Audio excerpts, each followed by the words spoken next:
What is up, YouTube? It is your boy NMR Sports here, coming back at you with another MLB video. This is a series we're going to start calling Good Morning Baseball. I'm going to be recording a video every night and then scheduling it to post at 9 a.m. Eastern time. So that way when you wake up, you can have some baseball fix for you and recap the day before.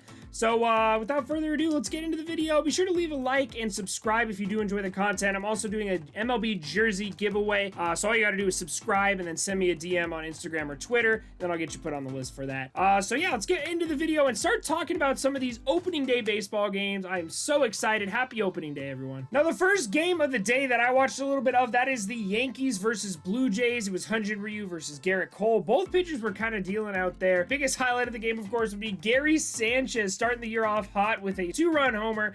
Man, absolutely laid into one off of Hyun-Jin Ryu. Teoscar Hernandez also homered in the game, but at the end of the day, the Yankees ended up losing to the Blue Jays in extra innings, unfortunately. That stupid runner on second rule came into effect, and Randall Grichuk hit a double. That kind of went off Aaron Judge's glove, so I don't really know. Kind of a crazy game there in New York today. So yeah, but at the end of the day, Gary Sanchez does look pretty good, so that's something to be excited about for you Yankees fans. Now, just before Gary Sanchez hit that home run in the coolest fashion, or at least the coolest clip of a home run, I'll roll it right now. Miguel Cabrera just hit a home run in the middle of an absolute snowstorm. I don't know how this game was played. The Orioles-Red Sox game was canceled due to rain, and then the Cleveland Indians and the Detroit Tigers are just sitting here playing in deep snow. I couldn't even see this ball leave the ballpark, so I don't even know how they knew it was a home run. Miguel Cabrera didn't even know it was a home run. He slid into second base. That was actually his 350th home run as a Tiger, so that's a kind of a milestone home run for him there, and he's really close to 500. I think he's at 488 home runs, something like that.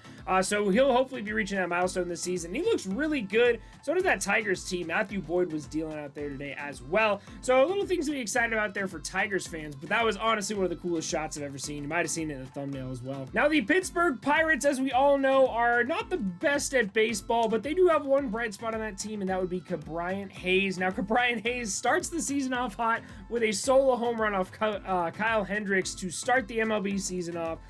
So yeah, Ke'Bryan Hayes, very exciting young guy for the Pirates. The Pirates ended up actually beating the Cubs, so that just shows that the Cubs are definitely a fourth place team. For all you Cubs fans who think they're not a fourth place team, I'm sorry.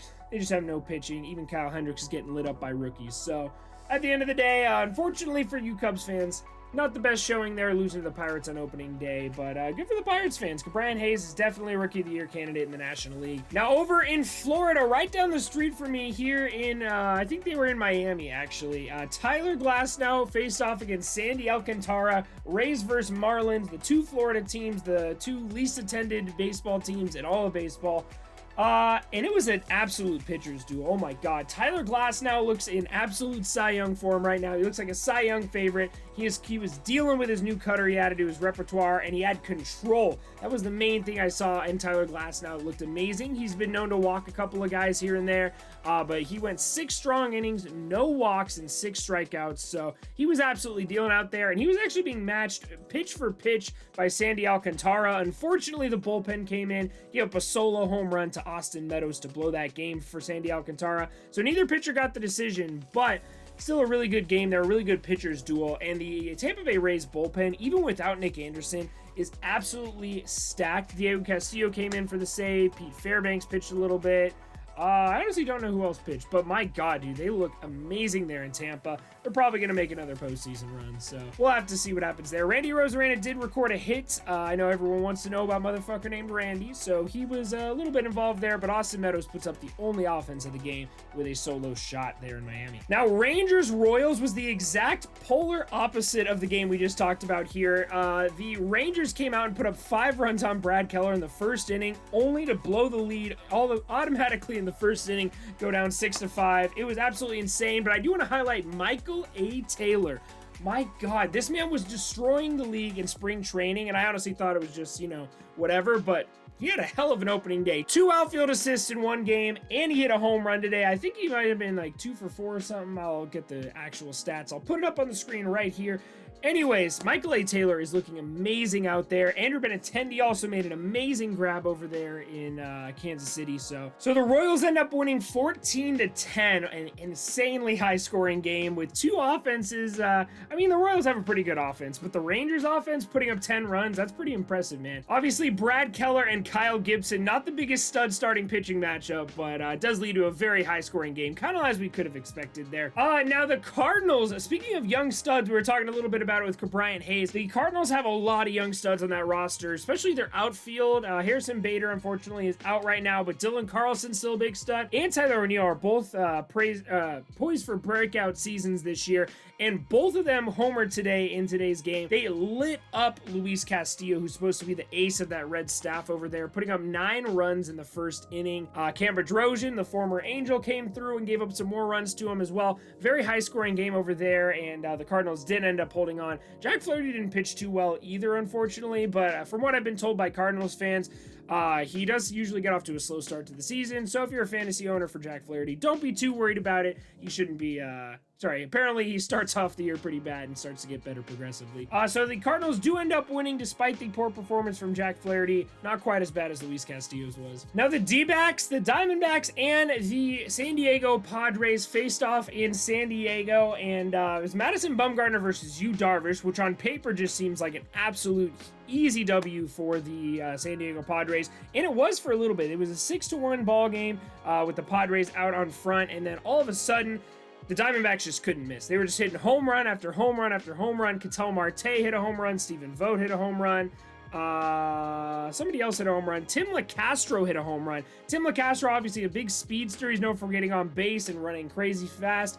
I think that was his 3rd home run he's ever hit over the fence in his career. Obviously, he has that 4 home runs, one's an inside the Parker, but yeah, he goes deep in the game, but unfortunately, it's not enough to beat the Padres. There were 6 home runs hit in that game. Eric Hosmer and Will Myers also going deep on the Padres, but unfortunately, Yu Darvish didn't pitch super well, so it's kind of a little bit, might be concerning for those Padres fans, but they still get the W because of that crazy good offense over there in San Diego, so hey, it all worked out. Madison Bumgarner did look pretty good towards the beginning of the game. He hit a double, almost went out. And yeah. Now in the Dodgers versus Rocky game, obviously Dodgers one of the best, probably the best team in baseball versus the Rockies, potentially the worst team in baseball. You'd think that'd be a pretty easy W for the Dodgers. Well, it got off to a pretty good start. Cody Bellinger hit this home run that turned out to not be a home run. Now I want you to see, this ball went over the fence, obviously. Raimel Tapia thought he had it in his glove, bounces off his glove, goes over the wall, but Justin Turner did not think it was going to be, or thought it was going to be caught, so he starts running back to first base. Cody Bellinger runs past Justin Turner, and then when they cross like that, basically the runner that he passed, Justin Turner, is out. So then it turns into a single somehow. I honestly have no idea. I need somebody to point me in the direction of the rule book here, what the actual ruling on that is. But apparently it turns into a single somehow. So Cody Bellinger hits a home run over the fence off of Raimel Tapia's glove, who he actually thought, you can see it in the clip there, he reaches into his glove thinking he has it and doesn't have it. But Cody Bellinger's home run turns into a single. So anyways, super weird game, and speaking of weird games, the Rockies ended up beating the Dodgers on opening day. They put up 8 runs and somehow pull out the victory on opening day against the Dodgers. So I don't know, man. Panic time for the Dodgers. They're 0-1. They're on pace to lose 162 games.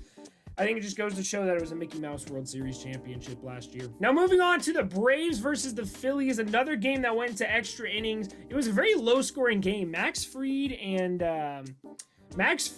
Aaron Nola kind of went pitch for pitch with each other. I think Max Fried ended up having a few more strikeouts than Aaron Nola did, but they put up about the same exact slash line realistically. But at the end of the day, Pablo Sandoval Panda comes in with a pinch hit 2-run home run to tie it, and then the Phillies end up walking it off in extra innings after 10 innings, which still, like I said, ridiculous with that runner on second rule. It leads to a lot of short extra inning games, which I guess some baseball fans might like, but I kind of like, having to actually score runs instead of just getting a free runner on base. I don't know. Anyways, so yeah, Braves versus Phillies, kind of pretty uneventful other than that 2-run homer from Pablo Sandoval. There was some good defense played in that game as well there. The Phillies do squeak out with the opening day win, so who knows? Maybe the Phillies are the first place team they've always wanted to be. Now the Twins versus the Brewers. The Twins versus the Brewers. Josh Donaldson comes up, gets a first at-bat double, and then proceeds to get injured. No word yet on what that injury is or how long he's going to be out for. Me as a fantasy owner of Josh Donaldson, I'm a little upset about that. But you can see he's just kind of rounding first base and all of a sudden he starts limping. I don't really see it. It doesn't look like he like hyperextended his knee or he twisted his ankle or anything. Looks like he's just running, playing, and then all of a sudden decides he's hurt. So I have no idea what happened there. Byron Buxton did go off for a home run, though. He's on my fantasy team. I'm a big fan of that guy. Unfortunately, the Twins couldn't hang on in the ninth. They gave up 3 runs in the ninth. It's an interesting stat line to look at from this game, though. There were 6 runs given up by the Twins. Only one of them was earned. And one of those errors comes from their new stud defensive shortstop, Andrelton Simmons. So kind of unfortunate for them there. There were some pretty good defensive plays there by Ramon Urias. Made a really good diving stop in that game. And then Christian Yelich comes through with the clutch double to tie the game in the ninth.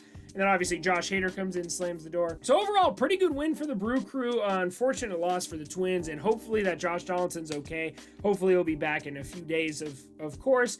But it did look kind of serious, the fact that they took him out in the game. He is batting 1,000 though, so he's going to lead the league in average for a bit. Now the Houston Astros absolutely demolished the Oakland Athletics yesterday. Greinke was brilliant on the mound, and then Michael Brantley and Alex Bregman went back-to-back off the new acquisition Adam Kolarek, the former Dodger. So yeah, Michael Brantley, Alex Bregman go back-to-back. They put up 8 runs with an 8-1 victory. Easy steamroll over the A's. Unfortunately, Chris Bassett didn't look too good on the mound. So we're kind of curious to see if Chris Bassett's going to be the stud pitcher he was last year, or if he was just kind of a pretender for those 60-game seasons. So we'll have to see. Hopefully it looks a little bit better in his next start, Chris Bassett does, but Zach Greinke still looks amazing, even though he's getting up there in years. Now, the Mariners and Giants game just ended. I actually just finished watching it. I'm recording this video right after it. Buster Posey homers in his first at-bat since 2019. Obviously, he sat out last year, so it's been over 365 days since he had his last at-bat in the major leagues, and his first at-bat back, he hits a home run off Marco Gonzalez. The Giants had an absolutely a huge lead with Austin Slater going deep, Evan Longoria going deep, Alex Dickerson going deep, and then, of course, we talked about Buster Posey already.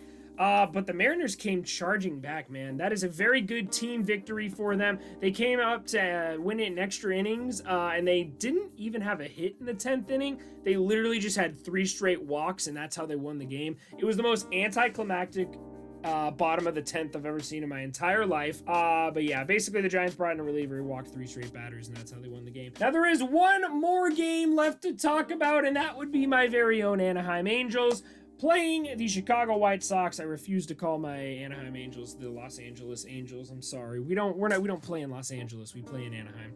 Anyways, Cy Bundy, Dylan Bundy, as he's called for you common folk, and Lucas Giolito both looked amazing on the mound. Honestly, for a hot minute there, I thought Lucas Giolito was going to throw a perfect game or maybe a no-hitter against us. Then he started getting a little bit wild. He walked Mike Trout in the 4th, 5th inning, something like that, and then he walked a few more guys. Started getting a little bit wild on him. Then he ends up giving up a home run to Max Stassi out of all people, and then he ended up getting pulled, and then unfortunately the bullpen couldn't hold on to his lead. Adam Eaton also hit a home run off Dylan Bundy, and my God, did the Angels bullpen look good yesterday. The Angels, I've always been bad with their bullpen, but my God, Dylan Bundy goes out of the game, Aaron Slegers comes in, throws a scoreless inning, Mike Mayers comes in, throws a scoreless inning, and Raisel Iglesias looked so lights out, it was ridiculous. He made Luis Robert look like he's never held a baseball bat before. Leury Garcia, he's the backup for Eloy Jimenez not being in the game. And then he gets Zach Collins to pop out for the perfect bottom of the 9th inning. Now that is going to do it for Good Morning Baseball, as I like to call it here. So thank you guys so much for watching. Be sure to hit that subscribe button if you haven't already. I have some links in the description as well. I'd really appreciate it if you check them out. Of course, my Instagram and Twitter. I also stream on Twitch 3 or 4 days a week. So if you guys want to check that out, we can talk some baseball there. I also have a Discord that I'll have linked in there. We talk baseball all day long in that Discord as well. I also have a podcast, so if you want to hear elongated baseball conversations there, Diamond in the Rough podcast, it'll be in the description below. So thank you guys so much for watching, and have a great rest of your day.